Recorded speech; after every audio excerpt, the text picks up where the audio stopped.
മത്തായിയുടെ സുവിശേഷം 2-ാം അധ്യായം 19-ാം വാക്യം.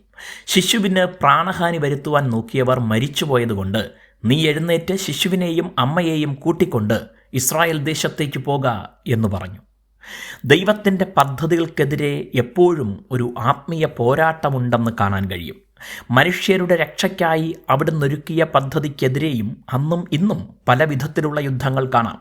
ശത്രുവായ പിശാച് സർവശക്തിയും ഉപയോഗിച്ച് പോരാടുമ്പോഴും ദൈവം തൻ്റെ പദ്ധതികൾ രഹസ്യമാക്കി വയ്ക്കാതെ പരസ്യ പ്രഖ്യാപനം നടത്തിയിട്ടുണ്ടെന്നും മനസ്സിലാക്കാം.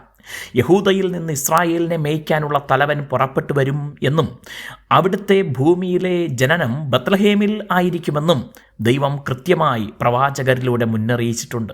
അതിനാൽ തന്നെ കന്യകയിലൂടെ ജനിക്കുമെന്ന് യെശയ്യാവ് പ്രവചിച്ചതുപോലെ, ഗബ്രിയേൽ ദൂതൻ പ്രത്യക്ഷനായി മറിയയോട് അറിയിച്ചതുപോലെ, യേശു ജനിക്കുന്നതിന് മുൻപ് മുതൽ തന്നെ ശത്രുവിനും അത് അറിയാമായിരുന്നതിനാൽ ഏതു വിധേനയും ശിശുവിനെ നശിപ്പിക്കാനുള്ള പദ്ധതികൾ ഒരുക്കി. അതിലൊന്ന് നാടുവാഴിയായ ഹെരോദാവിനെ ഉപയോഗിച്ചതായിരുന്നു.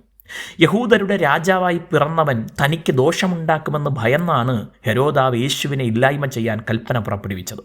ഒരു പഴുതും ബാക്കി വയ്ക്കാതെയാണ് അദ്ദേഹം തൻ്റെ ഉത്തരവ് നടപ്പിലാക്കിയതെങ്കിലും ആരും അറിയാതെ ഈജിപ്തിലേക്ക് ചെന്ന് താമസിക്കാൻ ദൈവദൂതൻ നൽകിയ നിർദ്ദേശമനുസരിച്ച് യേശുവിനെയും കൊണ്ട് മാതാപിതാക്കൾ അവിടെ പോയി പാർത്തു.